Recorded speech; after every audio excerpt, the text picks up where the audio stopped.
Something different, so come and be different in me. Hey everybody, it's Latanya Nixon with Different Changed. I'm in my car again. As I am videotaping this, I'm beginning to wonder if I should change my platform to car messages or car themes or confessions in a car or something. I don't know. But I'm in my car again. And what happens with me is because I am like super busy, like all the time, I tend to try to take advantage of pockets of time. So as I'm driving to work, it's a great opportunity for me to just dialogue with people, pray, and obviously record videos. So that's what's happening. So I'm coming to you today, and I kind of want to talk about the whole concept of, or the differences between victim and survivor. Okay? So when people hear the word cancer, they immediately, and me included, immediately go into oh poor thing, or oh God, she's young, or oh God, what, and so they get super concerned and they shift their mindset to one of gloom and doom and one of, that this is a death sentence and she may not make it, right? And granted, as I've said many times before, cancer is a scary term. It's a scary term. It's surrounded by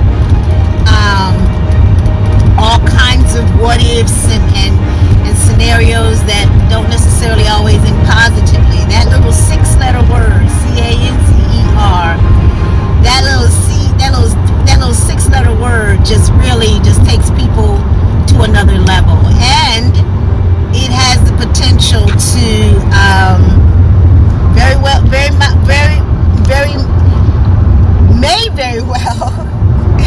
end up in the person not surviving the battle, right? And so the thing that I wanted to just kind of bring to your attention when you're talking to individuals who have cancer, please treat them the same. And what I mean by that, if they don't ask you for help, don't necessarily assume they need help, because they may look like they're struggling or something like that. Now, it's okay to be kind. Now, if you see them, they're really, really struggling, right? Like me, one of my biggest things was trying to get up out of a chair if I've been sitting too long because my knees would lock. And so I needed a lot of help to stand up. And so people see you, they're going to come over and help you, which is completely appropriate. And we as cancer survivors shouldn't feel like, they're treating you like an invalid. They're being concerned about you. And that's totally fine.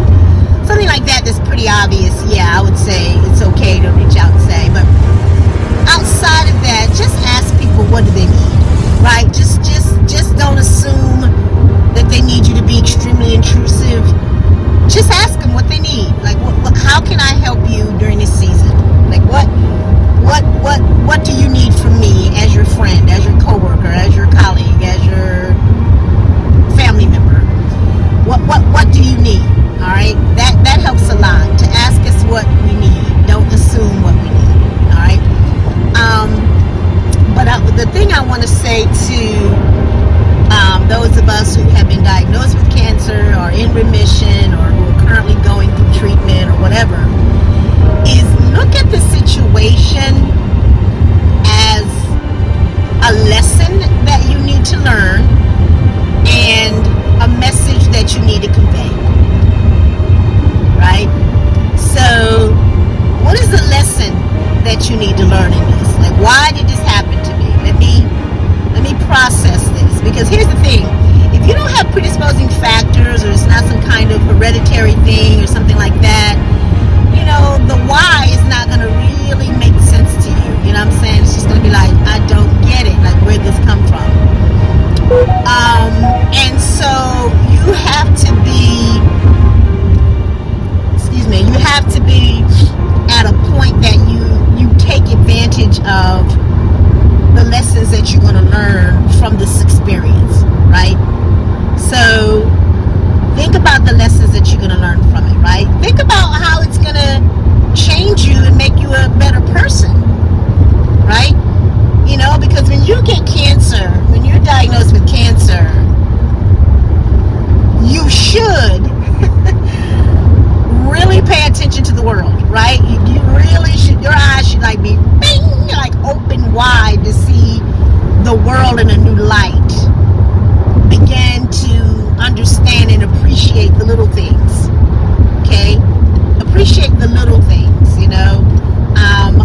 loved ones a little tighter.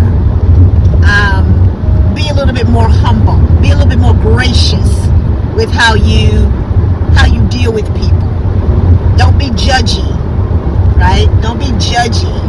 Even when you don't understand it, it's not your right to judge it. You don't understand people and what they're doing. You don't understand people and why they're doing the things they do and all that stuff. You don't get it. You don't understand it. It doesn't make sense to you. Okay. Whether it makes sense to you or not, it makes sense to them. And that's sufficient, right? That's sufficient. And so hopefully you open up your eyes and you begin to not be judgy, and you begin to be more humble, like I said, more gracious, more grateful, all those things.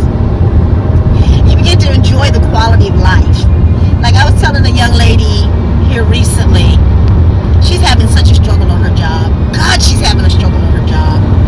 And she doesn't feel appreciated. Her work is being challenged. She's just not having a happy time. And your job does not always mean that you are skipping through the tulips.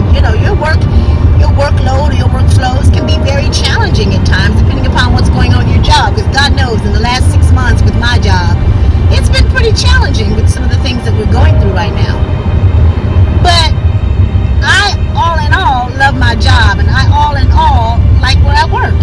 I like the people I work with for the most part. There's going to be some people I don't care for. Okay. It doesn't matter. I still am going to do my job and do it well.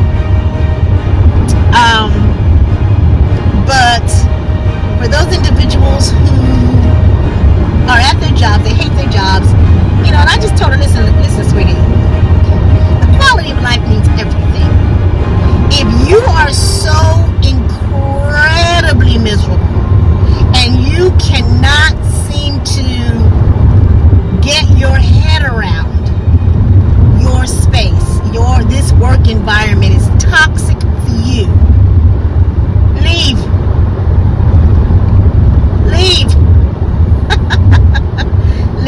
Really, there are so many places and so many opportunities for us to work and do our own thing. And so I just tell people, if it's that bad, just leave, baby girl. I mean, it's just, I can't, and I remember being in a spot where I'd been there for some years, and I was feeling, unappreciated, and I was feeling like my work wasn't valued, I wasn't valued,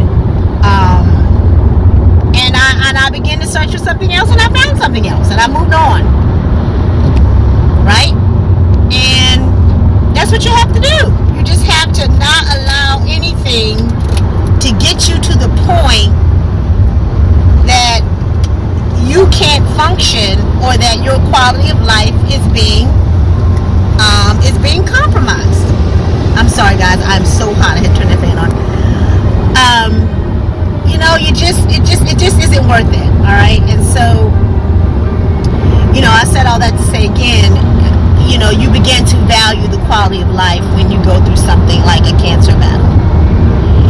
And so the other thing I would say to cancer survivors, people who are going through the cancer journey at this moment, is don't take on a victim mentality, right? Like, don't woe is me, can you hand me a tissue?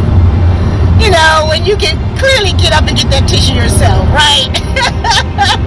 And I mean, don't get me wrong, like, I'm sure it's pretty cool to just sit back and let people take care of you. Yeah, sure.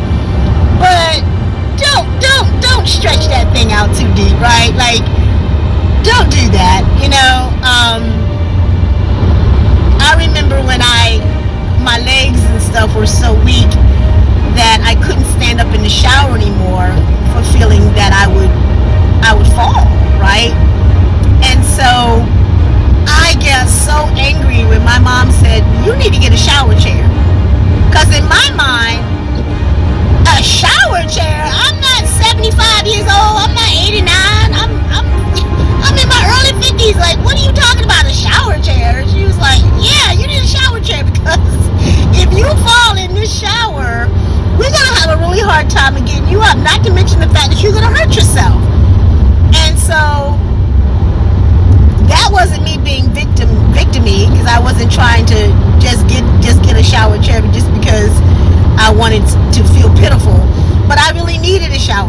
right? And so I ended up getting one, and it actually ended up being a great blessing for me. But in that instance, you know, you gotta get some help, but don't seek out help or be whiny about your situation to the extent that you're a victim. You know what I'm saying? You're not a victim. You have been diagnosed with a serious illness that has serious consequences, and you know, could really compromise your quality of life and compromise your life altogether, right? But you take it for what it's worth, and you say, you get a warrior stance, people. Like, you get a warrior stance. There's a picture of me, and I'm gonna show it right now, when I just got a warrior stance, like, come on. like you are not getting ready to defeat me. I bet you won't. Like, you just get, like, you stand stock still, 2 feet to the ground, arms ready, prepared, and you just get a stance that I'm not gonna fall down the rabbit hole with this situation. I am not gonna be defeated. I am not gonna die. I'm gonna live. You know, you just get that, I'm gonna live, you hear me? And you do what it takes to live, right? Eat right, you go to all your appointments, you take your medication, you exercise, you know, whatever the regimen is that's gonna make you be a solid victor. That's what you do, okay? So I didn't want to come before you long on this Monday morning, this kind of rainy Monday morning, but I wanted to share the difference between being a victim and being a survivor, because with a victim, you just kind of give up, just kind of every day is just like this, woe is me. And when you're a survivor, you say, this thing is not going to take me down. I got babies to raise, grandchildren to raise, people to impact. I have not seen the 7 wonders of the world. I have not been to Greece. I have not been to Italy. I have not been to places that I want to go. London, I haven't been those places. Those are some of the places I want to go to. I intend to travel there and travel in style. And I'm not about to be moved by this situation. Not to the extent that I give up. Okay? And so, just again, to the caretakers and the people who love you, don't treat us like victims. And to you, the individual who is going through it, don't take on a victim mentality, okay? Because here's the thing, what I have found is that kind of mentality is not helpful to you being victorious. All right. Thank you so much for joining in. Continue to do what I always ask you to do. Make sure you like and share and subscribe to the channel so that you can always get the videos. We're doing great things with this channel, and I feel like it's helping people, and that's really what I wanted it to do, and I feel like it is. And so I want to be able to share the message even that much more. And so thank you so much for your support. Always do what I ask you to do, and that is be different and remain changed. See you next time.